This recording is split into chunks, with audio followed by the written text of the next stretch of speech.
Good evening, everyone, and welcome to the Kokoro Invitational series here on Apex Racing TV. Round one brings us to Circuit de Barcelona, Catalunya for races 1 and 2 of the season. My name is Adam Hedgecock, and joining me in the booth this evening is Dane Baird, and we have Alex Simpson directing the cameras. Dane, we got a plethora of up-and-coming talent throughout many disciplines of motorsport. Formula 3 cars, fixed setup, it all adds up to be quite a monumental evening, doesn't it? Yeah, definitely. We've got really loads of talent in this series. We've got plenty of F3 drivers. They're going to have maybe a bit of an advantage knowing the car a bit better than some of the others. We've got some Formula 4 drivers, lots of karting drivers as well. So good to see all this up and coming talent in the sim for us tonight. It does indeed. We've seen a lot of these real-world iRacing crossovers recently. I personally haven't seen many of these drivers on the service for very long, but having watched some of the practice, they're already on it. They're already soaring around the track as we would expect to see them in real life. So it doesn't seem that it's been too difficult for them. Yeah, they're doing really well, actually. Some really rapid lap times being set by Zach O'Sullivan with a 1:32.5. That's a fantastic lap by him. And the drivers all seem to be pretty closely matched as well. Only two drivers outside of a second from the leader. So it's proving to be some good racing, hopefully, for us later on after qualifying and practice is over. No, absolutely. And as you mentioned with qualifying, after this practice has finished, we've got just under 11 minutes left of this practice session. We then go into a 10-minute lone qualifying session. Now, if you're new to iRacing, that basically means that each driver is on the track on their own. There's no other drivers around them. They have 10 minutes to put in their best lap possible. Once that's finished, we'll then have two 20-minute races.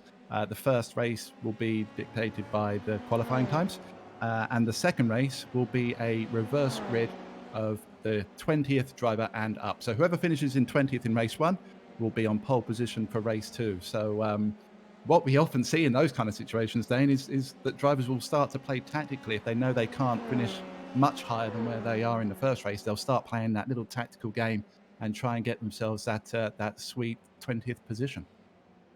Yeah, definitely. It also makes that battle for 20th position. If there's a few drivers near the back of the field, it makes it much more exciting. Usually, the battle for 20th isn't the battle you really want to be in a race like this, but especially with the reverse grid for the top 20 drivers, 20th place is pole position for the second race, and that's going to be crucial for some drivers to maybe gain a few extra points if they didn't do so well in the first race. No, absolutely right. We're looking at Zach O'Sullivan at the moment. He is currently leading your field in the practice. Um, Sorry, no, we are not. Yes, we are. Sorry, it confused me. It said he was on his outlap there. I didn't realise he was that far around. We can see him. He's coming down into turn one at the moment. He's been on fire pretty much since the session started. We've been in here for quite a while, just scoping out the drivers, just seeing what they're like, and yeah, he's pretty much been setting the pace throughout, looking pretty tidy, which is like again I alluded to it at the start. It's kind of what you expect from these young talents, isn't it? Yeah, obviously these drivers all doing really well in their own right in the real world, so it only makes sense that they would be doing well in the simulator equivalent, and we can ride on board with Zach O'Sullivan now as he comes around one of the trickier corners on the circuit, a pretty fast left-right with that awful yellow curb on the inside that will shred your suspension to pieces should you run over that. You've got a nice fast right-hander in towards the straight, which is slightly extended from the GP layout that many of you will be used to, and they're going to go around the old layout, the historic version of the circuit, the long left-hander over the bump into the right-hander, which is actually one of the corners on the rallycross circuit, and then they're going to skip the chicanes and head into this lovely right-hand sweeper, and then into the final corner at a much higher speed than they usually would be, and onto the start-finish straight to complete the lap. It's a fantastic layout, this one. Alex and I were talking before we went live, and we both agreed that this layout is the one at Barcelona. It's so much fun. Unfortunately, we don't get to see it enough, particularly in the forms of motorsport that we follow. But as we see Kellen Williams there taking a trip into the wall, that looked a big one. Of course, the new damage model on these cars, more realistic. So if you do have a big shunt like that, you will see bits of bodywork going flying. You will see tyres bouncing around. Fortunately, the spectators at the circuit are just as virtual as the circuit itself, so no one's going to get hurt with those flying tyres. But it certainly adds to the spectacle and makes it an even bigger show. Yeah, definitely. The iRacing have done a really fantastic job, in my opinion, with the new damage model. It makes the crashes look really spectacular. Body parts flying all over the place. It's the car body, of course, but you know, wheels coming off, rear wings coming off. It really looks fantastic. I have to admit, I've driven this car a fair bit recently with one of the series that's available on iRacing, and it's absolutely brilliant. The amount of power that is in the car compared to the amount of downforce is it's just brilliant. Speaking of, this is a fixed setup, so every driver in the field this evening are all running identical setups. There's no setup benefits to be had. You know, if you've got a particularly good race engineer that knows their stuff, it's not going to make any difference to you in these races. Everyone's running the same equipment, the same setup for the entirety of this series. With that, just a little bit more housekeeping. They do get one fast repair, so if they do have a big shunt like we've just witnessed, they can go back to the pits. They can get themselves a new car. Think of it like the spare car that Formula One used to run back in the day. They can hop in a new machine, get back out on track. But once they've used that new car, that's it. No more freebies. They do also have the possibility of a safety car. We do have an in-race steward as such, keeping an eye on things, making sure that drivers are behaving themselves. If there's a big accident, they will throw a caution and get the safety car out there so it can all be cleaned up. If that's the case, and it's the last couple of laps of the race, a green and white checkered will be used if needed, which is a nice throwback from NASCAR racing. So yeah, the organisers of this event have thought of everything, and I'm just so excited. I can't wait to see these guys actually start racing in anger.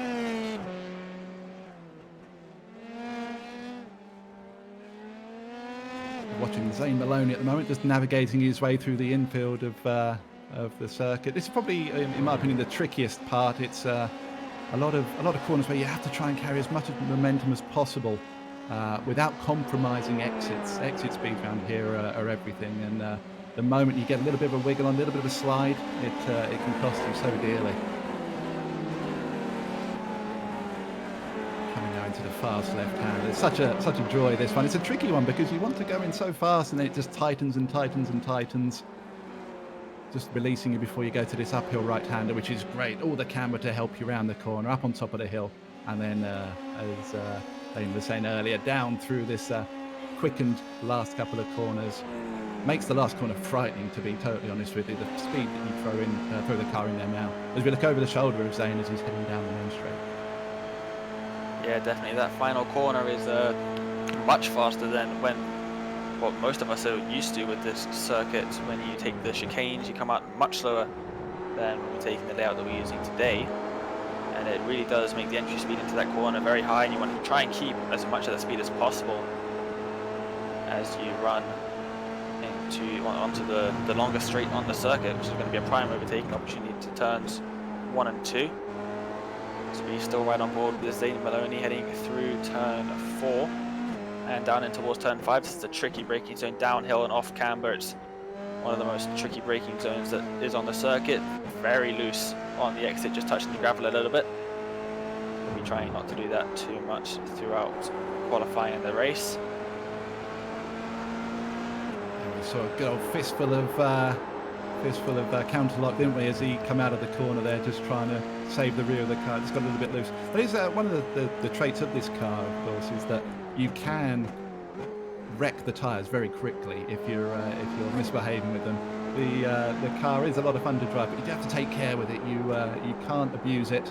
The tyres do go off so quickly if you try pushing too hard. And of course, as we just saw with Zane there, he's fistful of counterlock just to try and rescue it, and does well. It'll be interesting to see. As we said, we've got participants here from all sorts of series from the W Series, Formula 3, Formula 4, various forms of that around the world, and multiple karting drivers here, again, from multiple disciplines, multiple forms around the world. Um, how you develop from karting into single seater and whichever route you then take, how your lines change as you grow into those new formulas. So I'm just wondering how much that's going to impact the racing. The guys who are predominantly karters will look at the circuit in a very particular way, whereas maybe the people who've had a season or two in a single seater, Formula 3 or Formula 4, for example, they might look at it in a totally different way, and we could have two totally contradicting lines. Yeah, definitely, and especially the guys and girls running in the regional Formula 3 championships. A lot of them are still using the Stellara F3 car, and that's going to give them maybe a slight advantage. Maybe some of them actually run the Catalunya circuit in these cars, and they'll obviously know the optimal lines. iRacing is pretty close to the real thing. It's pretty much as close as you can get to the real thing without actually taking a car around a circuit, and I think it's going to give them a bit of an advantage coming into this one. But looking at the karting drivers in this race, or in the practice session at least, as we come to the final minute, they're doing pretty well. Right, it's good to see. Like I said before, we've seen lots of these type of racing series recently, as Marius, who gets well wide there onto the gravel, manages to save it.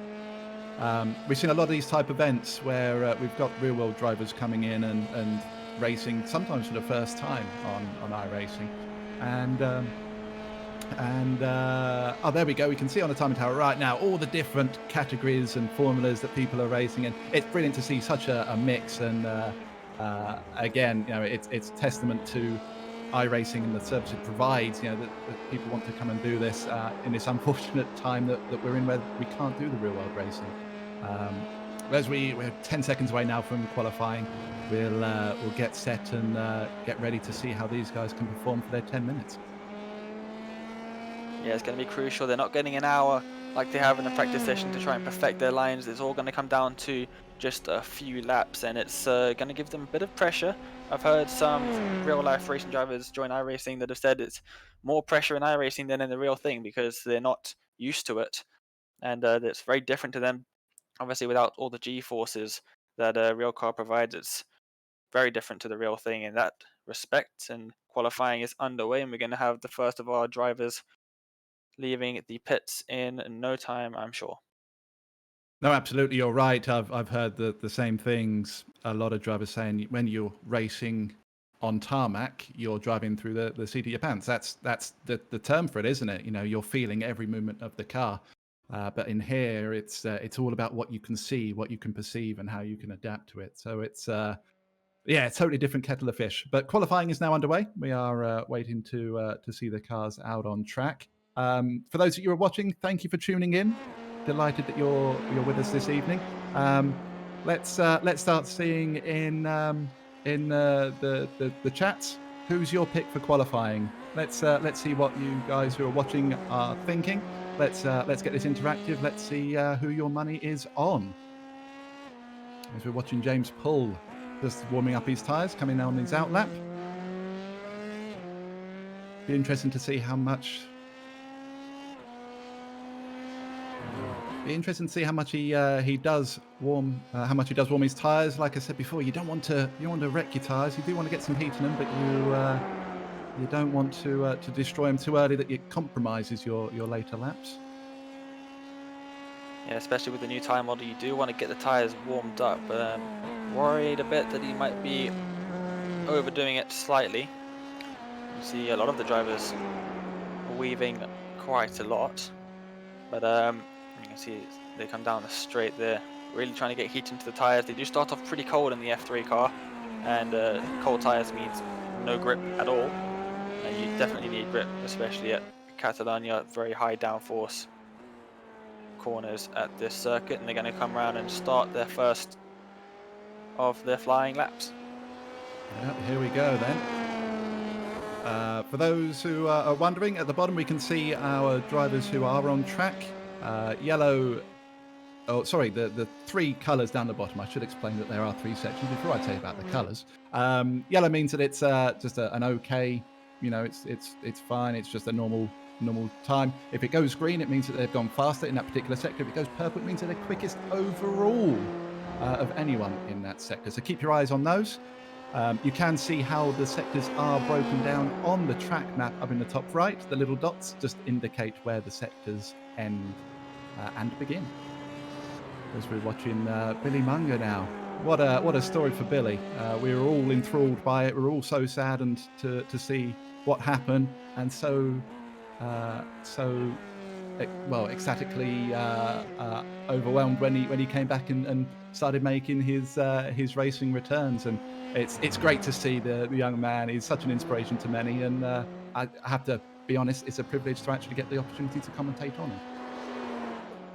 Yeah, same here. I didn't actually know that he was going to be in this series until a couple of hours ago when I got the full entry list, and it's a fantastic story that he's managed to come back. And this Dallara F3 was actually one of the first race cars that he drove on a circuit after the terrible incident. We see the first of our drivers setting their lap times an early 1:33, and that's about a second off the pace that we saw from practice. Hopefully the drivers will get that far down with about 6 minutes left of qualifying.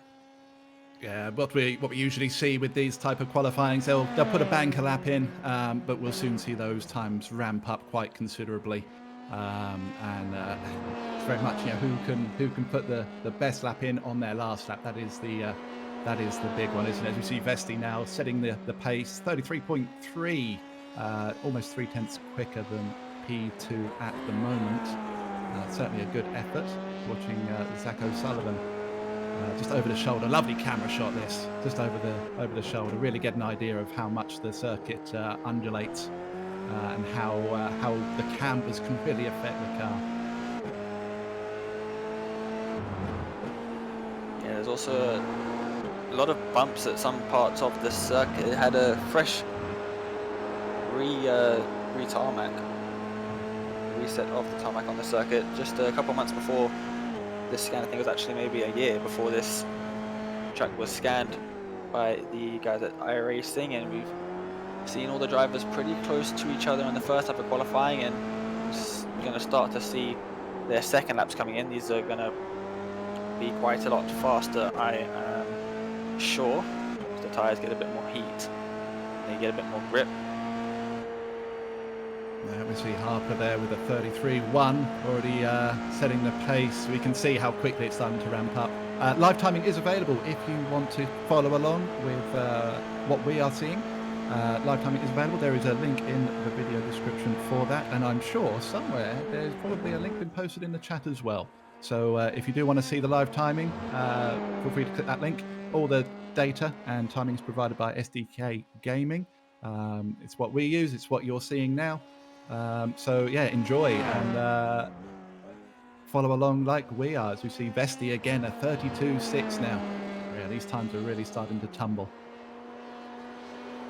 Yeah, definitely starting to get quicker. Also, the track is pretty rubbered in at this point. They've had an hour's worth of practice, and you can see the session settings on the right hand side. It is dead on midday here in Barcelona. We got very little wind, which the drivers are going to be thankful for. Wind very high effect on the car, especially when going around high speed corners. It really unsettles the car, makes it difficult to turn at some points on the circuit. Certainly a toasty day though, 43 degrees Celsius on track. I would imagine that by the end of the 20-minute races, the tyres will be screaming to be let go. They're definitely going to be feeling it at the end of the race. Just over 3 minutes remaining now. This is crunch time in qualifying. As we can see, more and more drivers putting their times in. So far, we've got 6 drivers that haven't set a time yet. Maybe that's a tactical thing. Maybe they don't want to qualify. Of course, it is optional. But as you would imagine, if you don't qualify, you will be starting at the back of the grid. Frederick Vesti there, just coming across the line. A 1 minute 32.7, and that is him done for now. That is his qualifying over. So who have we still got on track? James Pull is on track. He's currently highest up. We've got Dion Gouda down in 15th, currently on track 2, and Laurens van Hoopen in 17th. We're currently watching Kai Aski. He's currently 20th, 1.5 seconds off the pole position time. Looks like he's taking it pretty steady out there. I have to say, I do like that livery he's running. That's quite the thing. I do like the geometry style liveries. That looks quite tasty, I have to admit. Yeah, it is a pretty good livery. And I feel like some of these drivers, we can see Aski going up into 12th position. Some of these drivers may have had off tracks on some of their banker laps, their opening laps, which is why we've seen some drivers not setting laps. That could be one of the reasons why everyone in the top 10 has retired back to the pit lane. They're not going to be setting any more laps. We've got about 100 seconds or a minute and 40 left of the session. You can see Dion Gouda in 16th position. He's going to head straight up into 5th position. That's a very impressive lap as a 1:33.1. Good effort from Gouda there. He was quite far down the order, but yeah, that last lap has really thrown him up there, and he looks like he's pushing still for an even quick one this time round. Of course, Dane was saying about the off tracks with this simulation. If you run too wide off the racing tarmac area, whatever you want to call it, within the white lines, if you venture too far wide or cut corners too much, you will get yourself a 1x. That is an incident point, and that will invalidate that lap. So in qualifying, you can only set validated laps. So if you get a 1x, it won't include it. In the race, it doesn't matter as much. I'm not aware of any incident limit for the races, so I think these drivers can just go at it as much as they like. But of course, the more incidents you rack up, the more chance you have of actually having a bigger accident and falling off of the track. Gouda's still pushing on. Not sure whether he's going to be quicker this time round or not, but he's certainly giving it a go as we've got 10 seconds left of the session now. Where we'll be able to see where everybody finally stacks up. Yeah, we're right on board with him as he comes down the start-finish straight. 10 minutes on the clock. Qualifying is over, and it looks like he's just managed to get his lap time in before it unceremoniously kicks him off of the circuit at the end of the 10 minutes. It was very great timing from him, and he did improve, indeed, but not enough. No, it was a good effort indeed. And here we can see on your screen right now the grid for the first race of the evening, and it's Frederick Vesti who takes pole position with a 1:32.6. A great effort from Vesti there. Joining him on the front row will be Zach O'Sullivan. Third is Alfred Nielsen. Fourth, Billy Munger. Fifth, Dion Gouda. Sixth, Dan Harper. 7 is Kai Aski. 8th, Justin Arsenault. 9th, James Pull. 10, Zane Maloney. 11th, I've been practicing this all day. Beitska Visser. And 12th, Ugo de Wilde. Starting 13th is Kalen Williams, followed by Jackson Walls, Miguel Costa, Oliver Rasmussen, Paul Aaron, Alex Powell, Lorenz Hoopen, Gus Bowers, Marius Zug, Kevin Simpson, Nicholas Croyton, and Frederick Lubin in 24th position. 25th, we have Logan Cusson, followed by Conrad Lawson. Emo Junior Fittipaldi is on the track, the young man from Brazil. 28th is Sophia Flush. 30th is Richard Verschure. 31st, James Wharton. And as you could see, race control is there, keeping an eye on things. So here we go then. Everyone is gridding up. It is a standing start, and we await the lights. Tense time. Always the worst part of any race. You get the nerves. Can you keep the better of them? That is the key, isn't it, on these starts? Being held an awful long time. What a sight. Race control that's holding them all up. They're obviously not going to be driving, and they've got just about 5 seconds before we see the lights, and it's a very tense moment. It's going to be tight into turns 1 and 2, and there's a load of drivers in this session. It's a beautiful sight as you see them all on the grid as we get the lights. Here we go then. The red lights are coming. And we are racing here in Catalunya de Barcelona. What a great start from Vesti, the jump he got there. We can see the gap already on your timing tower, almost half a second as he pulls away. Everyone now jockeying for position. Someone taken to the grass there. Oh, and we've got some contact in the background. That is unfortunate. The front runners seem to get through okay. Everyone's kind of slowing up a little bit, just trying to avoid it. That's been cleared away. That was very unfortunate, but that's the trouble when you come into a circuit like this. They're so wide coming into the first corner. It's incidents sometimes happen like that. Yeah, definitely. All the drivers bunching up as they try to get through turn 1. There's a massive incident into turn 4. There's a lot of drivers involved in this one. Drivers off on the left-hand side of the screen. There's almost everyone is involved in that one. Barely any drivers have got through. You can see on the timing tower, everyone is gaining and losing positions as they get caught up in or manage to avoid that massive incident into turn 4. And it's spread the field out quite a bit. It has indeed. That was another unfortunate one by the looks of it. Trouble is, going around that corner, part of it's blind, so as you're coming through the first part of it, you're not necessarily going to see the cars in front of you. And yeah, unfortunately, it did take out quite a few of the drivers there. But Vesti still leads the way, 0.8 of a second clear from O'Sullivan behind him. The two of them have got quite a gap over Paul behind them. Here we go now. We can see a replay of what just happened here at turn 4.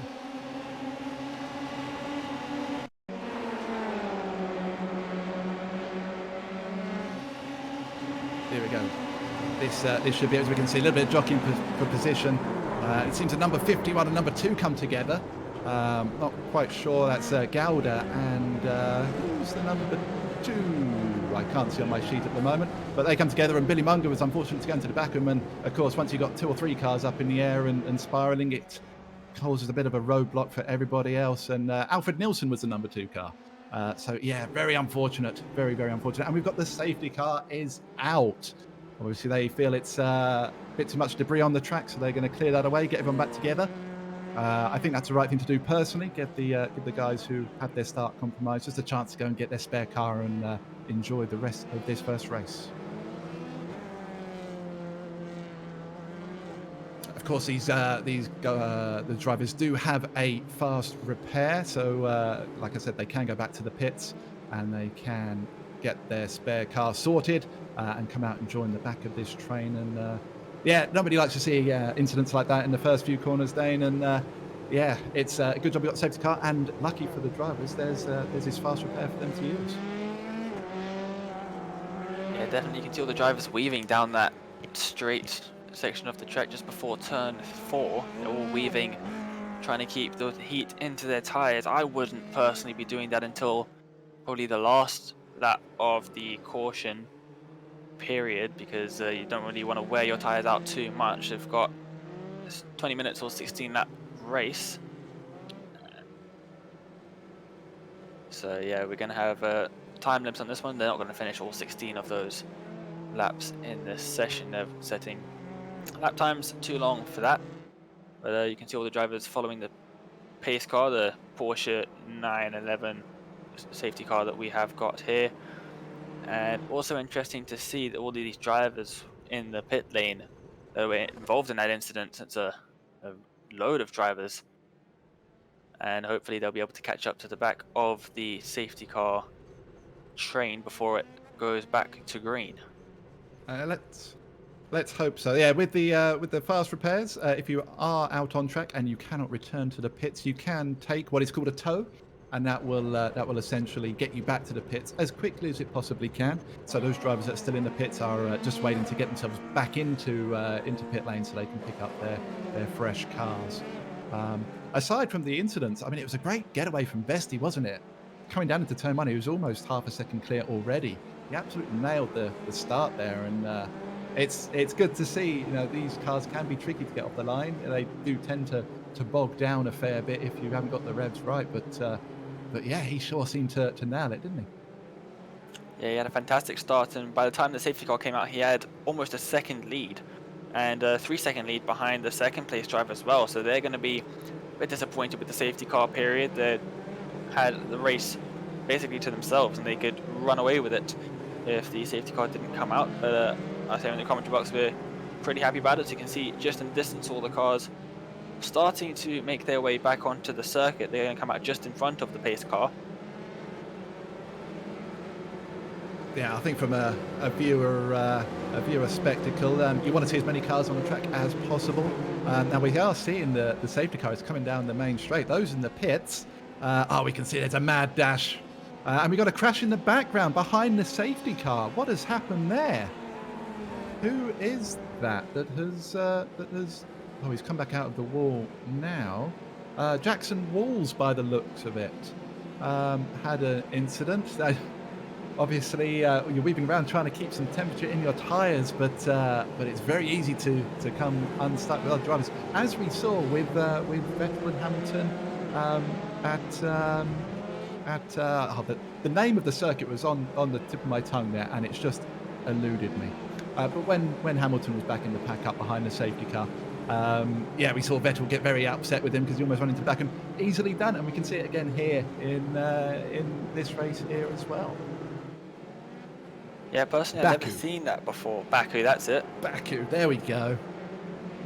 Yeah, but like I was saying, I'd never seen that before until a week ago when the exact same thing happened on the pace lap when we had a rolling start in the race I was commentating on, and I'd never seen it before, and seen it twice in the space of a week now, which is very weird to see. I've been watching these races for quite some time. It is very unfortunate. For information on the timing tower, the drivers who are in blue, they are now a lap down. Blue means that they have been lapped. So unfortunately for Oliver Rasmussen, he is a lap that he needs to try and make up at some point in this race, which is going to be pretty tough given the amount of time that we are losing behind the safety car and the pace that everyone else has been setting.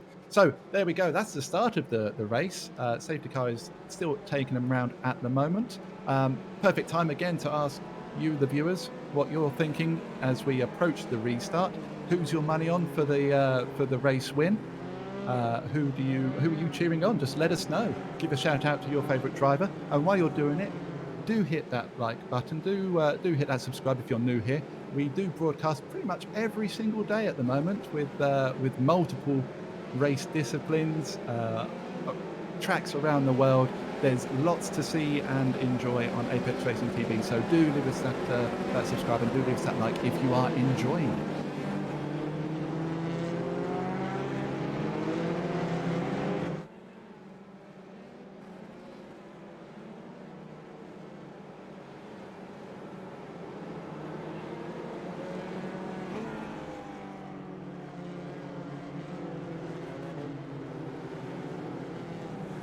Now we can see that some people cheering on Vesti already. Thank you, Juan. Yep, I remembered it was Baku, and Mombo, thank you for that. Yep, I did remember it was Baku. I just couldn't remember it at that particular time. Paul Aaron, Flush, good to see so many people cheering on their favourites. Nice to see that these. Again, real-world drivers racing in a sim can still pull their fans to watch them. The lights have just gone out on the safety car, which means this is the final lap before they are set racing again.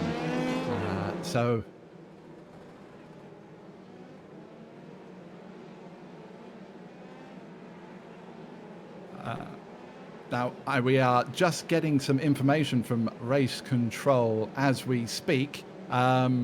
Unfortunately, there seems to be a slight issue with how this race has been set up. So we may need to call a halt on proceedings for this particular race and restart ever so shortly on a fresh track in a fresh race, just so the drivers who were involved in that incident can actually get back involved in the race itself. We will certainly keep you up to date with that as soon as we hear anything solid, firm about that. But at the moment, there is this up in the air at the moment. We may need to restart the race entirely. Yeah, it would be quite unfortunate for a driver if they just get 1x, as we were talking about earlier, just an off track, and they seem to be getting a in-race in sim disqualification. So the sim tracks all of the incident points, and you can manually set a penalty. If you reach a certain number, you get one incident point for going off track. You get 2 if you have a spin. You get 4 if you make heavy contact with another driver. And we saw a lot of the drivers getting heavy contact early on in this race, and it does look like they are retiring. Everyone is retiring from the race. You can see them all stopping. We're going to have a restart of the race, and what I've just been told from race control is they're going to have a redo of both races, slightly shorter races. So we're going to have a redo of Heat 1, and also Heat 2 is going to be coming up, but they're going to make it slightly shorter, and they're going to get a one-shot quali as well to restart and reset the grid for the new service. Everyone's leaving right now. We're going to have to go to a break as we sort out the server issues.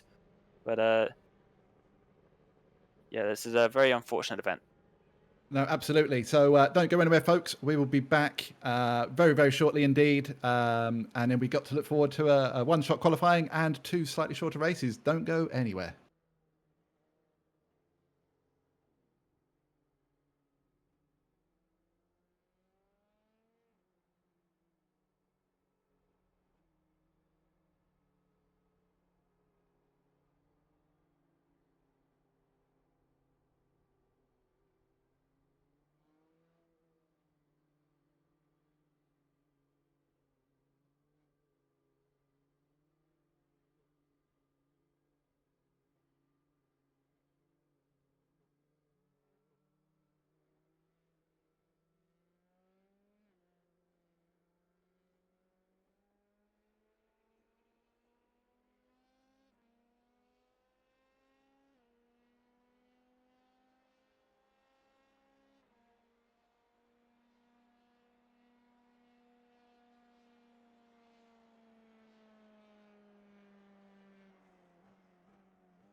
And we are back.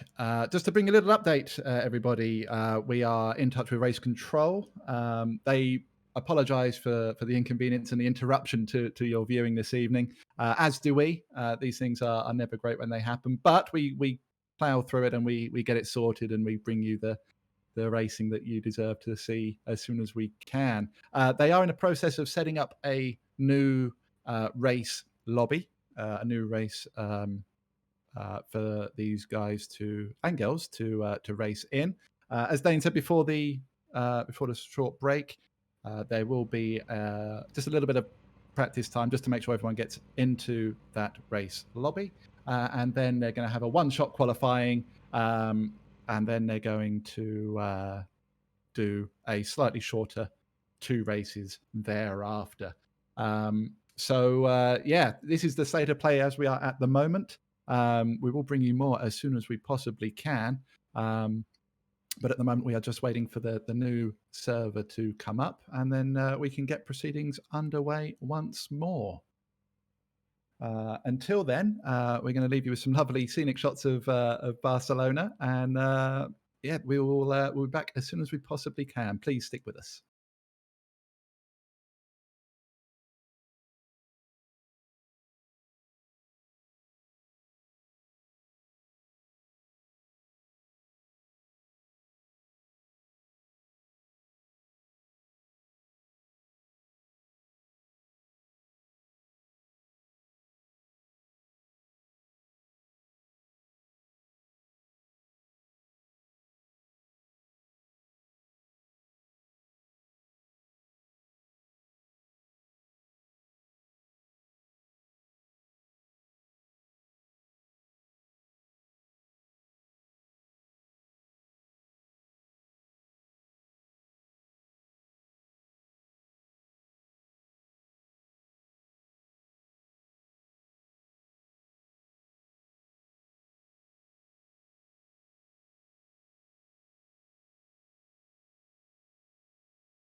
We are back once more. Just to bring you another update, the session that we have been waiting for is now live. So all of the drivers and ourselves are getting ourselves into it and prepared for the races. It shouldn't be too much longer now. We do thank you for sticking with us. We do apologize for the inconvenience this has caused, but we will be back racing very, very soon. And we can certainly hope for more great action when we do return.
Welcome back, everybody, to the Kokoro Invitational series here on Apex Racing TV. Once again, apologies for the delay that we just encountered. These things happen, unfortunately, but we are back now with live pictures from the circuit with the drivers out doing their little practice. As we said before, they just have a little warm up just to get used to these particular track settings and to make sure that that all the drivers get the opportunity to join. They do have a 1 lap shootout qualifying just to get them back up to speed again. And then we're going to be running 2 15-minute races, shortened from the original 20-minute, to round out the evening. Dane, we saw some pretty feisty stuff on the opening laps of the initial race. We saw a great start from Vesti. Hopefully, we can have more of the same, just with a little bit less crashing this time around. Yeah, the start was pretty chaotic near the back, and we even had drivers spinning out on in the safety car laps. But we've got pretty much identical conditions for this second running of the round one, the second chance for these drivers to get a quick qualifying lap and maybe improve on their qualifying from the last chance that they had. And the one difference that I've just noticed is let's have a look. Let's see if I can get my words out. The rubbering of the track. In the first session, they had an hour's practice and they had a pretty rubbered in track, and it looks like they've artificially rubbered in this track here for the second session. And if anyone who does iRacing would know, the not second session, the artificial rubbering of the track actually has slightly less grip than if it was done by actual cars. So it's going to make it a bit slippery compared to what they would have been used to. So they're getting their laps in. You can see a couple of drivers running wide on a lot of the turns here. It will take them just a few moments to get their eyes back in. But as we've said before, we are watching some very upcoming talent in different disciplines of real-world motorsport. We've got some fantastic drivers on display this evening. So as we know, it won't take them long to get up to speed, get their eye back in, and be straight back on it again.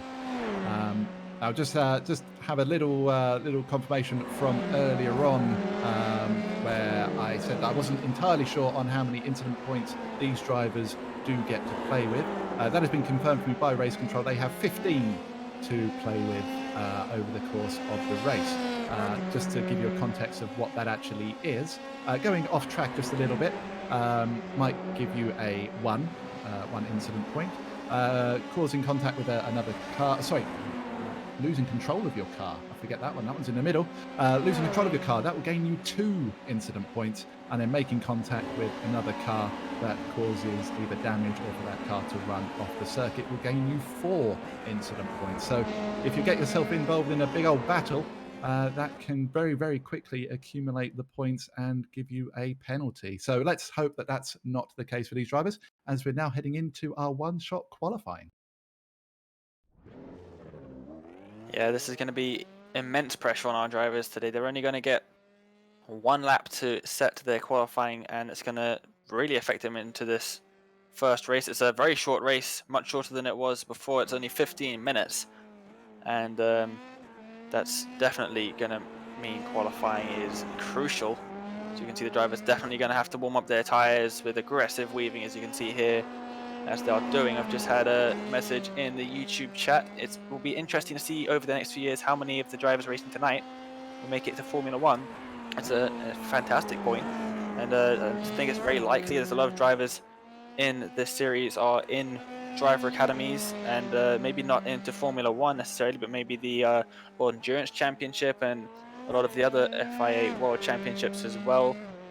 Road to Indy, some drivers as well. So it's going to be definitely interesting over the next few years to see how these drivers can do in the real world. But for now, we're interested about only one thing: how well can they do in iRacing?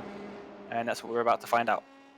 Oh, absolutely right. I would like to point out that although Formula One is arguably the pinnacle of male motorsport, we do actually have 2 races here from the W Series, the pinnacle of female motorsport. We have Beitske Visser, who we are currently watching on screen right now, and we also have Sophia Flush, also racing tonight. So we've already got dare I say it, top tier female participants, which is great to see. Of course, iRacing is open to everybody, regardless of gender. So it's always good to see when you can mix and match and really fight each other on track, because in the real world, they don't necessarily get this opportunity to do so. Yeah, definitely. And another thing that iRacing doesn't discriminate against is age. Obviously, we've got some very young drivers on the grid today that quite a few of them are in karting. Not many of them are legally allowed to drive cars like the Dallara Formula 3 car on circuits. And it's impressive to see how well they're doing despite their, some might say, immaturity. But they're doing very well here today. Yep, they certainly are. As we're ramping towards the first flying laps, we are watching Richard Verschure here at the moment, taking a little bit of gravel as he comes up the hill. Very tricky corner that you want to take a little bit of the runoff, but you definitely don't want to be hitting that big yellow sausage curb on the way up. That'll compromise you a lot. It seems to be a pretty solid lap for him so far, though. Looks pretty tidy. Pretty late on the brakes, as you'd expect in these type of Formula cars. He's really trying to wring the neck a bit. Of course, he started right at the back of the last grid, so he's looking to make amends for that, of course. And he is well on his way. Just a couple of corners left, and we'll see how he gets on. Definitely, we're going to see some of the drivers setting their lap times, so we can start to see them file in. They're all going to be setting lap times pretty much the same time in this session. They're only going to get one. You can see he's going to pull off now and reset back to the pit lane. We've got 6 lap times. As I say, that already 9. We've got 33.2. Not going to be as fast as the fastest laps in the last session's qualifying. Obviously, they're only going to get 1 lap. They're going to still have not optimal tyre temperatures and brake temperatures, and that's going to they're not going to be setting the quickest lap times anyone's ever seen, but Vesti once again on the provisional pole position. He obviously has really found a love for this car and track combination. He's done a lot more practice than some of the other drivers. We can see Zane Maloney setting a lap in 4th position and instantly beaten by Pull. It's a very close grid here. We can see all the drivers in the top 11 are separated by less than 1/10 of a second. So that's really massive. Well, we saw something similar in the qualifying for the original race. The difference in speed between all these races is it's minuscule. They are all on it. They're all running the car as maximum as they possibly can. It's quite a thing to behold. We currently have 20 people who have set times so far. Less than 10 seconds remaining on this qualifying session. We'll see if anyone can pop in a last moment. Time, as you see Frederick Lubin now just coming across the line. And I think he ran out of time. That is it. 5-minute qualifying, 1-shot qualifying is done and dusted. And once again, it is Frederick Vesti who is on pole position. Richard Verschure joins him on the front row this time around, with Dion Gaudet and James Paul just behind them. Zane Maloney, Dan Harper are on row 3. Ugo de Wilde and Caelan Williams follow them, with Paul Aaron, Alfred Nilsson, Lawrence Hoopen, and Gus Bowers rounding out your top 10. Miguel Costa is in 13th, Nicholas Croyton in 14th, Conrad Larson 15th, Frederick Lubin in 16th. Then they're followed by Marius Zug, Kevin Simpson, Mo Junior Fittipaldi, Logan Couson, Zach O'Sullivan, and Kai Askey. And then in 23rd, we have Justin Arsenal, 24th, James Wharton, Oliver Rasmussen, Alex Powell, Beitzke Visser, Billy Munger, Sophia Flush, and Jackson Walls, rounding out your grid. The lights are on already. They are all gridded up and are ready to go. And we are racing again in attempt number 2 of the Formula 3 race here. And it's Vesti again with a great jump. Not so good as his last one, but he's still got 2 tenths clear. You see contact in the background, unfortunately again. Vesti leading the way so far. You see Bashir having to defend a little bit from Pull. Maloney makes up a few spots. We see some smoke there as someone's run wide. Aaron making some gains in that little midfield pack. But Vesti leading the way once again. There's more contact and debris in the background. Unfortunate for them. But yeah, once again, it's Vesti and Bashir out in front. It was an initial really poor getaway from Vershaw in second place. He's just managed to hold on that one. Vesti got a much better start. He just managed to hold on to his lead. You see a car running wide on the exit of turn 5. It's very easy to lose the rear end and come ploughing back into the field. So we can see all the drivers. Oh, we've got a spin. And all the drivers are going to have to try and avoid that one. There's a couple of drivers making contact with that pack, and you can see drivers running without a rear wing. That's going to severely affect their downforce into the rest of the race. Unfortunate once again. We kind of hope they'd have learned their lesson from the first race, but they're at it again and they're going for it. They're not leaving anything on the table in this race. Once again, they do have a fast repair available, so if the car is damaged beyond repair, they can nip back and get their second car and get back out on track to continue with the race. So after lap 1, Vesti is out in front with Vershaw right behind him. He's sticking with him, trying to stay in that tow. Of course, it's such a long main straight here at Barcelona.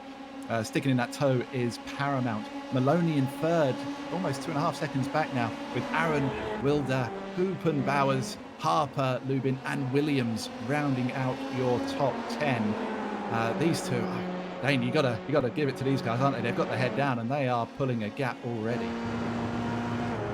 Yeah, definitely. They've got a nice 2-second lead from those two to the driver from Barbados, which is Zane Maloney, obviously British F4 champion last year, moving up into higher formula this year, driving from Carlin. But then we've got Vesti and Vershaw here, just half a second separating the two. Hopefully we can keep in the draft of Vesti and make some good racing between these two. You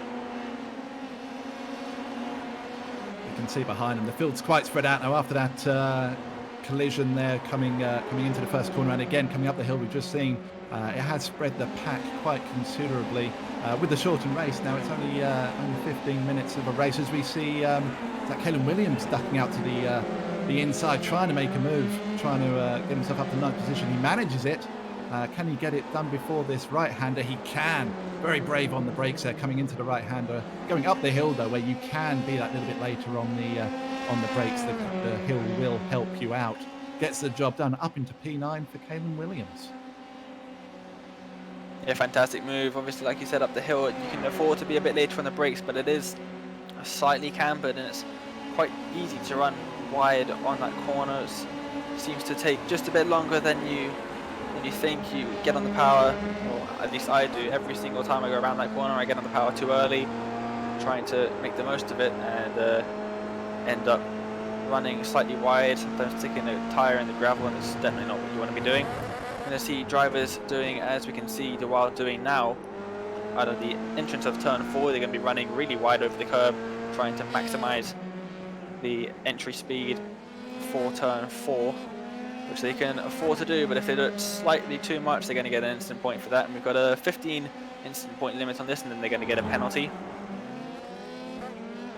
See Miguel Costa's having some issues just coming around the left-hander, coming down the hill. I wonder if he's run wide. We've got a replay now. We can see exactly what happened to him. Coming up through turn 3.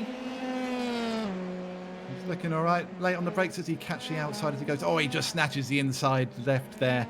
Very easily done. You're coming down the hill, trying to brake as late as you can. So easy to lock a brake. But he held onto it, and he is off running again. Out in front, Vesti has extended his gap over Vershaw. He's really putting the laps in at the moment. I'm not sure that Vershaw's got anything to fight back with. He's given it his all, but as soon as you lose that toe down the main straight, it could be game over. As Zach Maloney has come into the pits. Problems from Maloney. We didn't see anything on track that might have caused some damage, but he's in now, coming to get a repair and get himself back underway. Can't help but wonder if he's maybe hit a curb somewhere. It's obviously very easy to do here. There's got some massive sausage curbs on the exit of the penultimate corner, and also the tricky left-right sequence of turns 7 and 8.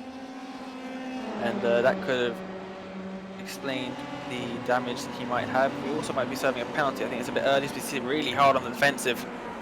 Is Rasmussen. Askey trying to get past him. Rasmussen wasn't giving him any room there at all, was he? Old Askey.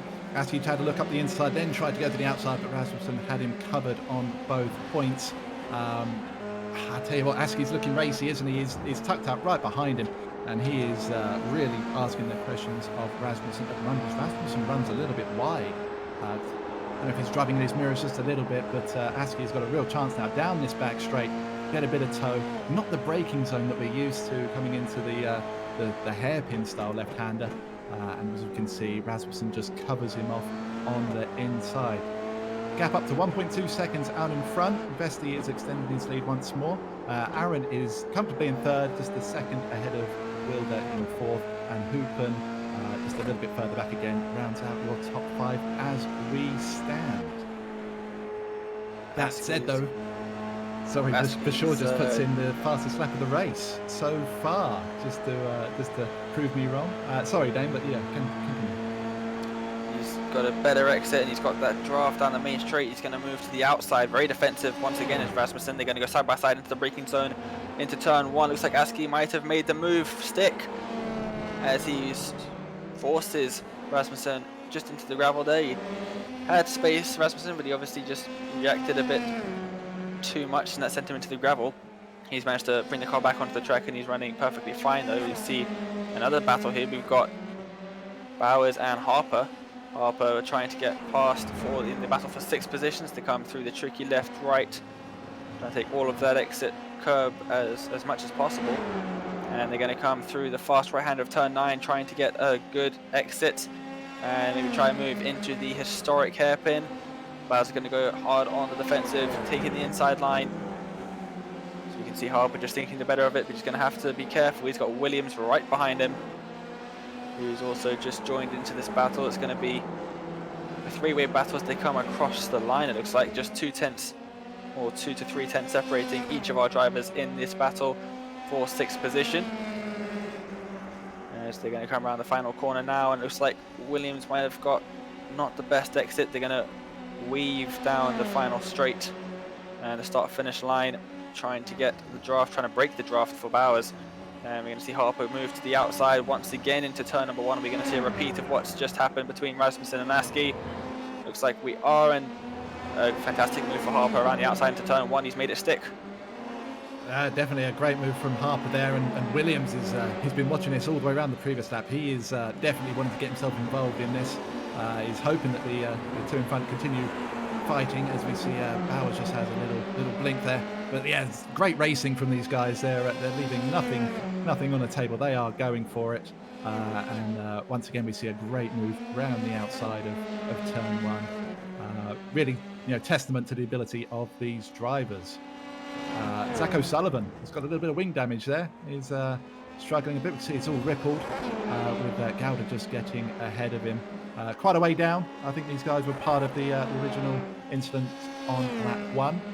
But they are back going again. Reminder that all you have to do is finish 20th in this race, and you'll have the opportunity to be put on pole position. Well, you will be put on pole position if you finish 20th for the second race. There is a 20-car reverse grid, as we see Bowers and Williams going at it again. This has given Harper just a little bit of a gap. You can see he's just scampering away just a little bit from these two, just trying to create a gap. And the more that Bowers and Williams continue this fight, the more Harper is going to get away. Yeah, obviously the pretty high downforce and technical section in the middle sector of the circuit, and obviously the final sector as well. As we can see, Williams is going to make the move, and he looks like he's going to have it covered into the braking zone. No, he's not. They're still side by side into turn number 1, and he gets the move done just before turn-in. But like I was saying, the middle sector is very downforce dependent, and running in close proximity to another car, you're going to get that dirty air where you have less downforce for your car, and it's going to make you a bit slower, and it's allowed Williams to build a small gap. Harper building a small gap rather, but it looks like Williams has closed that down just a little bit. Yeah, main focus for Williams now, just try and get back up to Harper and try and take that 6th position. Of course, he was in P8 just a couple of laps ago while watching this. Vesti out in front once more, 1.7 seconds the lead. There we can see the gap on your screen now, how he's been growing it lap after lap. He's certainly, as I said before, he is on this car. He knows how to drive it. He is extremely comfortable. For sure, not to be sniffed at, he's a very, very accomplished driver himself. And he's certainly given it his all. You can see from the gap back to third place, they've pulled away, even though Vershaw is losing time to Vesti. They've still created a gap back to P3. So both of them going great guns. We can see there the gap between Vershaw and Aaron as they come round to complete lap number 7. Just under 4 minutes to go now in this first race. This is the crunch time. This is where if you're going to make a move, you're going to have to get it done and make it stick as soon as possible.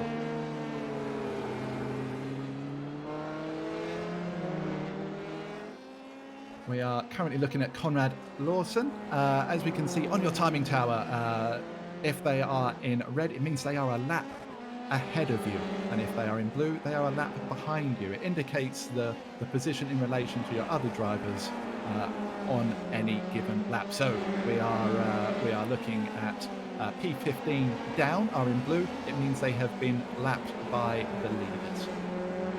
Harper once again going at it with Williams, and Bowers again is just behind, and Lubin is catching this little pack as well. I tell you what, the last lap or two, this could be a 4-way battle day. Yeah, definitely. It's going to be really interesting to see these guys battle it out, especially we've only got about 2 to 3 laps left in this race. I'd say give it another 2 laps when they cross the start-finish line next time by. It looks like he looks around the outside. Does Harper on Lubin, and it's not going to come this time by. It looks to the inside into this long, never-ending right-hand corner. And he's going to have to stick behind him now. There's no overtaking spot here. But there is one right after this corner. It's called the start-finish straight. You can have all the draft in the world and all the time in the world. It's a very long straight here at Catalunya. He's going to get very defensive as Lubin. As he pulls to the outside to try and make a move into turn 1. He went defensive really early on there, didn't he, just to try and force the issue. Unfortunately, the length of this straight, it's pretty much one and done with the toe there, isn't it? You get it, and you're not going to lose it. You have to be incredibly brave on the brakes to make a defensive move stand. You can see Harper now weaving around behind, trying to find a gap. Like I said before, 4-way battle already. This is definitely setting us up a treat at the moment. A couple of minutes left to go. We see Wharton and Twisson have come into the pits to fix their car. They are back out on track now, though, as Harper does make the move. Up into first. Oh, there's contact there. Williams, unfortunately, gets collected. That is, was that Williams? No, it wasn't Williams. That was the car behind. Excuse me.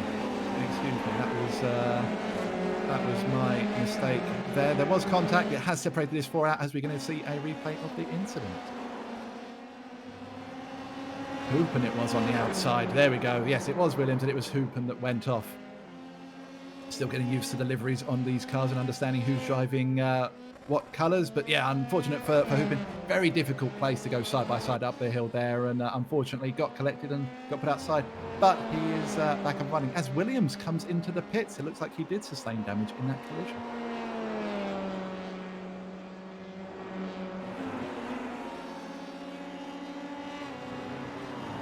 Just under 30 seconds to go now. Vesti still out in front, almost 2 seconds over Vershaw in second place. Dominated this race from start to finish, put it on pole position in both of the qualifyings that we've had so far, and he is driving beautifully. It's almost looked effortlessly, put my teeth in, for him this evening. As I said before, he certainly looks at ease in the car, and he is showing his pace tonight. Of course, if he does finish first, and I can't see any reason why he won't, he will be starting from 20th in the second race as the top 20 get swapped around. So we'll be able to see how he can cope with traffic in front of him, because tonight there's been no one in front of him so far. Yeah, so that's going to be really awesome to see him try and overtake 19 drivers ahead of him, and that's going to include for sure who's going to be just 1 pace ahead of him. He's had pretty decent starts as Vesti in these races, and he's going to come around the final corner, and he's going to take the checkered flag. That's right, Vesti takes position 1 in the first race. Dominant performance from Invitational in second, with Aaron not too far behind in third, completing the podium. Wilder comes in fourth, Harper crosses in fifth in the end, and Bowers sixth. That's great effort from all those guys. We saw some great battling as we were watching the mid part of that race. Hoopen comes in 11 after some issues, and Askey again 10th place for him. He was certainly in the battles, but a good effort from them. Williams comes across 13th. We're just waiting for the others to come round. We see Costa now just coming through the last section. Down into the last corner now. He's going to be finishing 14th. Solid drive from the young man. Definitely just going wait. to see the last few drivers, and it looks like Sophia Flörsch has taken 20th position. That's going to set her onto pole position for the second race. It's going to be interesting to see how she can do from pole position. Obviously not the race that she would have wanted, finishing a lap down. Also we've got Zane Maloney, who's just taken 17th place. It's going to be interesting to see how these guys can do when they're starting at the front and not far down the order. Yeah, oh, definitely. You're absolutely right. Hopefully, we can have a cleaner start to the next race, so we can really see these guys go at it for the entirety of the 15 minutes. We're just waiting. 3 more drivers still to cross the line. We're waiting for Maloney O'Sullivan, who's having some issues here. I don't know. It's a fixed setup. It's a fixed set, so they shouldn't be out of fuel. It could be that golden ticket for 20th position. They're trying to get as high up the grid as possible for race 2. A little bit of shenanigans going on, but hey, race drivers be race drivers, and they eventually cross the line to complete your field. So that's everyone across the line. We should have some results on screen shortly, but we are going. There we go. So just to clarify, the winner of your first race was Frederick Vesti, romping away with a 1.3 second gap. Richard Verschaw was in second, Paul Aaron third, Hugo de Wilde in fourth, Dan Harper completes your top 5. Gus Bowers was in sixth, followed by Frederick Lubin, James Paul, Justin Arsenault, Kai Askey was the man who rounded out your top 10. 11th, Lawrence Hoopen, followed by Oliver Rasmussen, Kaylin Williams, Miguel Costa, Alex Powell, Marius Zug, Zane Maloney, and Dion Gauda in 18th position. 19th was... My timing screen has gone crazy. There we go. Sorry about that. 19th, we have Zach O'Sullivan, and in 20th position, Sophia Flörsch, who will be starting on pole position for race 2. 21st was Mo Junior Fittipaldi, followed by Billy Munger, Alfred Nielsen, James Wharton, Logan Cusson, Nicholas Croyton, Conrad Lawson, Beitska Visser, Jackson Walls, and at the rear of your field, coming in last, was Kiffin Simpson. Dane, what a race we just had. Unfortunate incidents at the start, but boy, was there some mega racing going on during the middle part of that race. Yeah, definitely the four driver battle for 5th position was fantastic to watch, and it's going to be interesting to see how those drivers can cope with the seemingly slower drivers that are going to be starting the race in front of them. They're going to have to get past them quickly. It's a very short race, and they've got 15 minutes, and it's hopefully going to be a fantastic race for us to watch for the second race. Yep, no, absolutely right. Second race is coming up very, very shortly. If you enjoyed that first race and want to see more racing like that, do hit that subscribe button on YouTube. We do appreciate every single one that you do, and if you're feeling overly generous, then leave us a like as well. This is the Kokoro Invitational Series here on Apex Racing TV from the beautiful Catalunya circuit in Barcelona. What a first race it has been.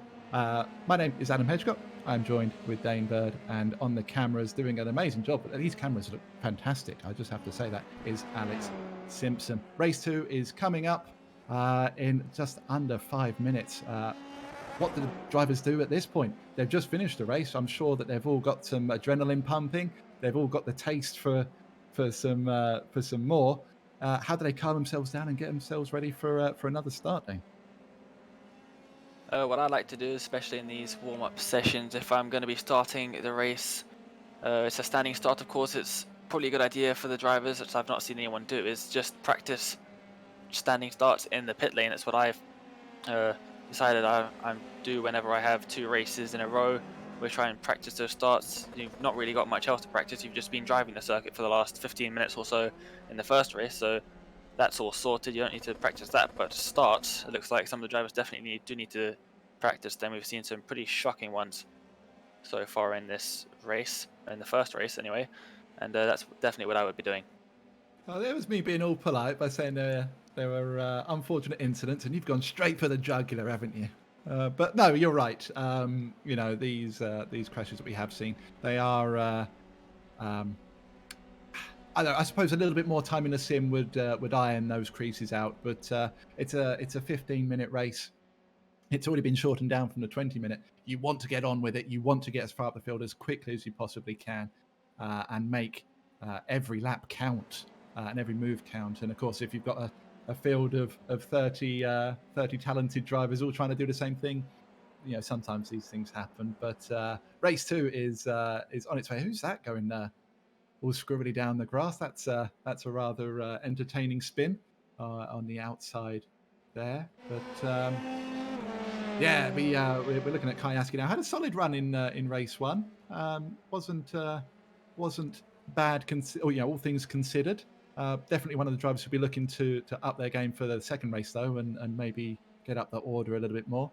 And of course, Sophia Flörsch on pole position. How does she deal with this? How does she react? How does she, she had a pretty quiet and uneventful race 1 where she ended up being a lap down, but can she dust herself down? Can she refocus and get herself a little lead at the start? Here is your grid for race 2, and as I was just saying, Sophia Flörsch is in pole position with Zach O'Sullivan alongside. Dion Gauda and Zane Maloney follow them on the second row, with Marius Zug and Alex Powell on row 3. Miguel Costa, Kaylin Williams, Oliver Rasmussen, Lawrence Hoopen round out your top 10. Kayaski, who we just saw him on the screen, is in P11, followed by Justin Arsenault in 12th.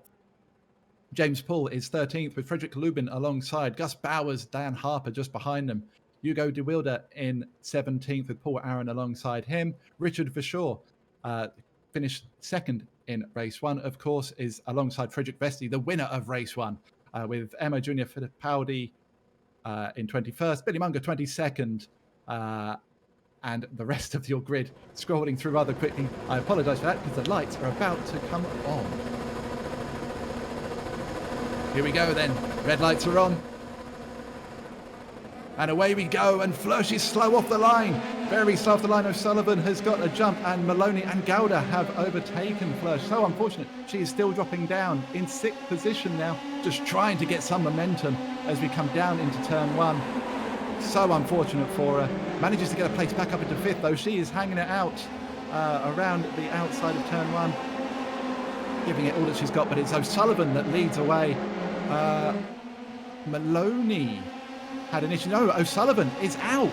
He has crashed on turn 3. We're not sure what happened, but Gauda is now leading this race with Flörsch back up into 2nd. What is going on, Zane? Yeah, this is a really hectic start. Obviously, Flörsch had a really poor one, and so O'Sullivan looked to capitalise on it, but then unfortunately for him, he's off at turn 3. It's not what he would have wanted. Looks like he went side by side with Gauda, and maybe there was some contact. We'll have to see if we can get a replay from that. And also, I believe there was an incident at the start of the race in turn 1 as well. We can see Sophia Flörsch. Oh, it looks like she's got onto the gravel and is around on the exit of turn 9, and everyone seems to manage to avoid it pretty well. There's maybe some cars with a bit of damage, and and that's a crazy start yet again. What a torrid lap for Flörsch. On pole position, didn't get away too well, dropped down to second, dropped down to sixth, fought away back up to second, and then gets collected later on in the lap to put away down the order. Gauda now out in front, 1.3 second lead as they come across the start line to complete their first lap. Zug currently in second, but look at the train behind him, all in the tow, all looking to get that slipstream, as we see Paul just having a little weave round behind Maloney there, just letting him know that he's there, just letting him know that, you know what, I have got this tow, maybe I can make a move on you. But they seem to have settled down a whole lot quicker than they did in the first race. As we see Maloney went a little bit wide there behind Zug. There he is, just covering that inside. He's going wide again, and that is sorry, Williams getting interested. Maloney having a look as well. Back up the inside. Williams, yeah, definitely interested. Paul managed to get the move done there to get himself up into P3. I just wonder if Maloney, did he get a slowdown maybe as it goes side by side up this left-hander? That's a dangerous place to be going side by side as we get a replay of what happened to Flörsch. A little bit of a wriggle as she comes up the hill. She just comes around, gets a little bit wide, a little bit of gravel. Oh, maybe a touch from the inside as well. Spins back across the track, but doesn't make further contact. That's going to play out well for her in the long run. No extra damage there. That was definitely an unfortunate one there.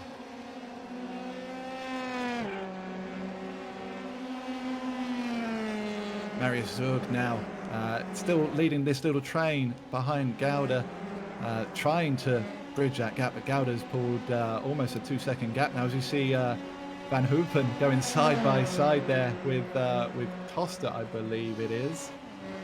Sorry, Rasmussen, side by side.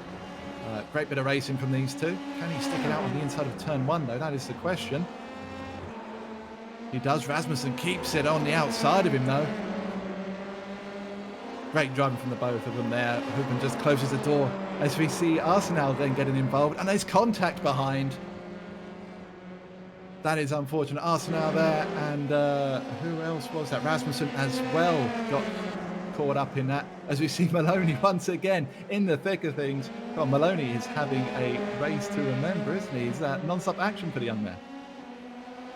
Yeah, definitely. He's having a fantastic race worth of racing so far. There's a bit of contact, trying to run side by side in there. It doesn't look like anyone's got any damage from it, so it should be all fine. Williams losing out on a couple of places. He won't be happy about that one, but Gauda managed to put a 3.5 second gap over the guys in second place. He's storming out in front of the races. They are 4.5 minutes behind us. We've got a spin from Zug.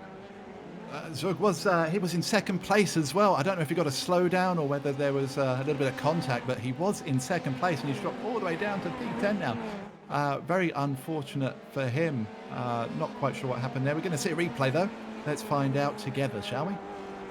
Well, we can see on his front right wheel there, he's got some vibrations through it. Just seeing it now as they're coming down to this fast loop.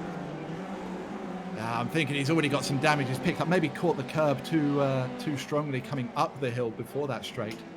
Certainly gave him some front right damage, and that's paid to his ambitions of a podium. That puts James Paul now into second place, and Maloney. Oh, Maloney, what a race he's having so far. It's been a joy to watch. Currently third place as it stands. Of course, if you want to keep up with all the live timing that we are seeing, and keep track of all the drivers as they are going around and battling, click the link in the description box below this presentation window, or there is going to be a link in the chat as well. You can follow along, follow your favourite driver and see the live timing as it happens. We see Miguel Costa solid in fifth position at the moment, and Laurens Van Hoopen once again trying to go to war with Williams. We've seen these two battle quite a lot so far. Long may it continue. It's been an absolute pleasure to watch so far. Yeah, these drivers giving us some fantastic racing to watch, and Paul is starting to close down the gap to Gauda just a little bit. He's managed to put in about 1/10 of a second this lap. It's not enough that he's going to be catching him anytime soon, but at least he's not losing as much time as he was. We've got Zane Maloney right on the back of him, just about a second between the two drivers. He's going to be trying to get that draft down the straight and maybe making a move, bit of a dive into turn 1 if they get close enough. I don't think he's going to be close enough this time, but definitely next lap he'll be having a look. We've also got some of the drivers very close together as they run into turn 1 behind, as you can just see from this fantastic rear view camera on board of James Pull. You can see on the timing tower the gaps between the drivers. If they're white, it means that they are a fair distance apart, but the redder they get, the closer they are. So you can see Maloney there, only 3/10 behind Pull. We can see that nice and orange. Whereas we can see Williams behind Costa, 6/10 back, it's more of a yellow colour. So that gives you an idea of how close these battles are. And once again, if the name is in blue, it means they are a lap behind the car that we are currently watching. So as we are watching James Pull, Wharton and Below in 17 have all been lapped by him. This is shaping up to be quite a good battle. Now the downside to this, of course, is it means that Gauda is getting further and further away. Last time around he put in the fastest lap of the race once more, and the more that Pull and Maloney go at it, as we see Cones getting involved in the race, the further he is going to pull away. Caleb Williams we are watching now, currently up 2 positions from where he started. Had a pretty solid start. He is hot on the heels of Costa just in front of him. Got a lovely bit of toe now, a bit of slipstream down his main straight. Once again, it's such a long one. Maybe he's going to get an opportunity to run up the inside at turn 1. He's definitely going to have a look. He dives down the inside, and that's going to be him taking in the 5th position. No chance for Costa to defend that one. He was already ahead of him by a car length before the apex of turn 2. And he's going to have a nice run towards Askey. If he can put his head down, he's got about 6 minutes until the end of this race, so expecting about 4 or 5 more laps left in this one. As we see Maloney also right on the back of Pull as they come into the tricky left-right, just ahead of these guys here.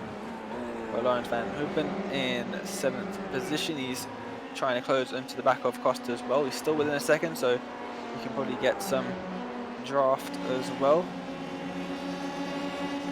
I have to admit, I think Costa was very generous going into turn 1 there. He gave plenty of room, didn't he? Seemed to brake very early.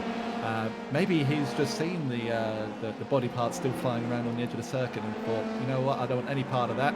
I'm happy where I am, currently sitting 6th and running well. You know, I'm going to preserve my car and bring it home as it is. Once again, we see Pull then leading Maloney coming onto the start-finish straight.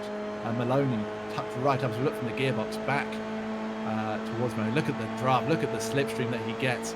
Pull comes to the inside to try and cover, but that draft alongside it's so big coming down here. Maloney just pulls out. He tucks right up behind him, coming through the left rights here. So close with the amount of airwash that you get from these cars. It's so tough to stick behind, but he's doing a stellar job coming into the right hand. Now dives to the inside. Very late was Pull there trying to defend, but Maloney manages to bully his way past. Got the inside line for this downhill left-hander now. He's going to try and hang on to his position, but Pull is... contact is made. That is so unfortunate. Pull was trying everything just to stick it around the outside and give himself an opportunity to take that place back, but contact was made. Maloney takes the place, and that puts Askey up into 3rd place. Didn't even have to overtake a car. Up to 3rd is Askey. It's also allowed Gauda to increase the gap from the lead to Zane Maloney in 2nd to 5 seconds. And he's really cruising out in front of this race. He was really good in qualifying as well. He had an unfortunate race 1. And he's proving that he is one of the quickest drivers on the grid here for this 2nd race. He's certainly shown his talent, hasn't he? He's got his head down. As soon as he got to the front, just got his head down and just went for it. So we're seeing a driver's eye view now for Caleb Williams. You can see how little you can see of the car in front with the way that aerial just pokes up in front of you. the little ridges either side of the monocoque there. It's very tough to keep a clear view on the car in front, but he's doing a sterling job. And again, you can hear the tyres squeal as he's experiencing that turbulence from the car in front, just trying to get the car to turn in. The wheels are sliding around, just trying to find some grip. He's only 3/10 behind Paul now, trying to get himself up into P4, and then again just a little bit up the road is Askey. The race is really on for that final step on the podium. Yeah, definitely the final step of the podium. All the drivers within a second of each other. It's going to make for some good racing. Hopefully we can get Williams on, or Paul closing in the back of Askey later on this lap. So you can see up ahead, Maloney's got stuck behind some traffic, and that's going to stick Askey right on the back of him as they come through the long left-hander. And you can see the lap car just on the right-hand side of Williams. He's got past him before this corner, but Askey seems to be struggling slightly in the big power slide from Williams through that corner, having to correct massively out of that one. And there's going to be a 4 wide, or 4 cars all in a line as they come down the main straight, trying to get the draft, maybe trying to make a move between Paul and Askey, or maybe Williams and Paul. You can see they're very close together as they come towards the braking zone, but none of them are going to make a move this time by. Hopefully we'll see them very shortly. There's only 2 minutes left of this second race. Yeah, you can definitely see how much they're pushing to try and stick with each other and try and make those position gains. As you said, it was a big old slide going on, just pushing the car to its absolute limits to try and gain that, what is essentially, you know, is as I said before, the last place on the podium. Everyone wants a bit of limelight on the podium, so these guys are going at it. We've got about 90 seconds of the race remaining, so if they're going to make a move, they've got to get it done quickly. They've got to really get on with it and try and force something if they have to. But the trouble is, all 4 of them are driving so well. You know, they've had their incidents along the way, and we've seen some contacts, but they're all pushing the car as hard as they can to try and create an overtaking opportunity for any of these 3 behind. Is going to be incredibly tough. As you see, just behind them, Hoopen has gone up to 6th position again. Did they swap positions briefly? I'm not sure.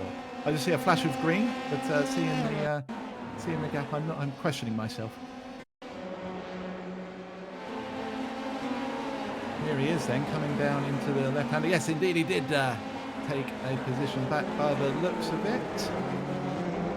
Oh yeah, just slides one up the inside there coming in. That's a very, very bold move. The speed that you're going through that left-hander is incredible. So a great move there to gaining another position. Although, by the looks of it, Costa has got back ahead of him once more. This 4 battling for 3rd place are still going at it though. And at this point, with mere seconds of the race remaining, it's kind of up in the air. You've got to get it done. If you don't be bold, you're not going to get yourself a shot on the podium. Yeah, they're only going to have really one more overtaking opportunity, and it's going to be into turn number 10, the hairpin off to the straight that they're about to come towards. You can see Gowda in 1st position, 5.5 seconds ahead. He's cruising at the front of this race. They're going to have to try and maybe get a good exit out of turn 9. And we see a massive contact behind. It's Hoopen, and looks like Costa as well. And those 2 are certainly out of the race. Looks like Costa was missing both of his front wheels. That's not what he wants to see. And Askey, Paul and Williams still very close to Maloney. As we can see our race leader, De Jong Gowda, coming around the final corner. He's going to take the win for the second race.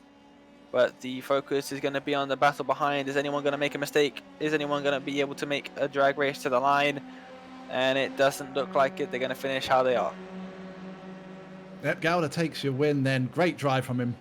Just pulled away, kept his head and really dominated that race for sure. Maloney, Askey and Paul, Williams as well. What a great battle that was from the 4 of them. And so unfortunate. We saw the contact there, didn't we, with Hoopen and Costa. They were battling hard pretty much all race, so very unfortunate to see them come to blows at the end. As we see O'Sullivan right at the death there, just getting loose. Oh, it did a bit of wheel damage as well. That's not what you want to be doing on the last couple of corners. But just to clarify, there we've got the drivers crossing the line. Costa ended up finishing 10th, which is a great effort from him. Lawson and Simpson just behind them. Gouda out on circuit, savouring the moment as your race to winner. We're just waiting for the final drivers to come across the line, and we'll bring you your final results of the evening.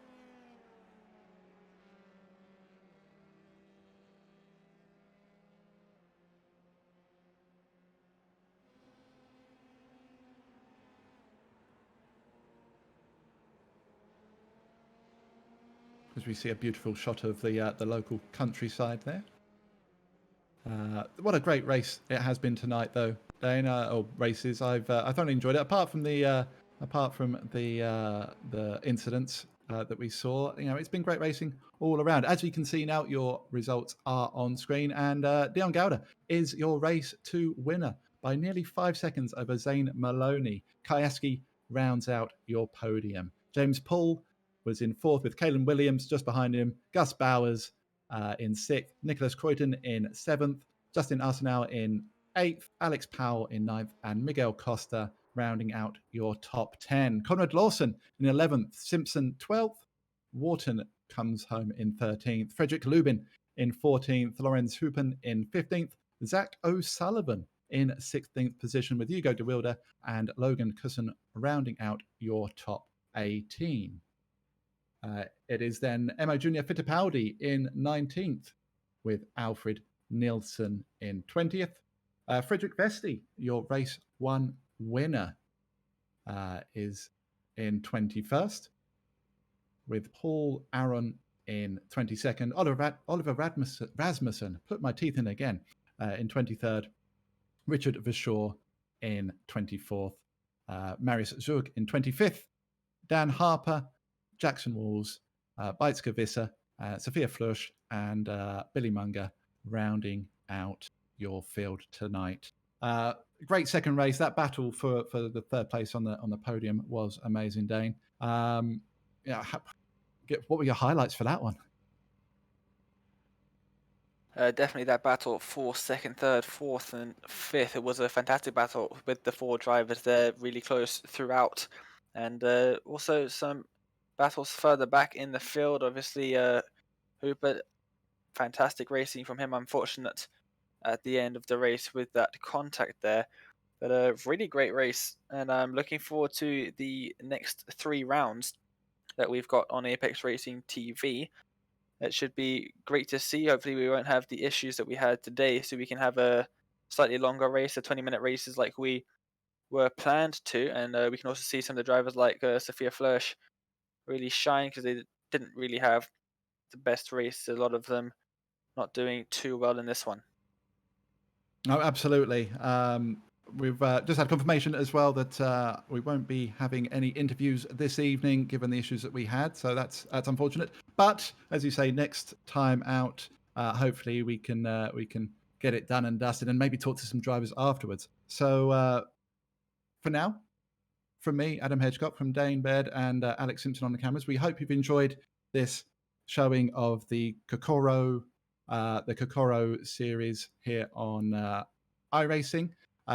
If you've enjoyed this presentation, do like the video, do subscribe if you haven't already. We've got plenty of action coming up on a daily basis here on Apex Racing TV. But for now, from the Kokoro Invitational series, is good night from me and good night from the guys as well.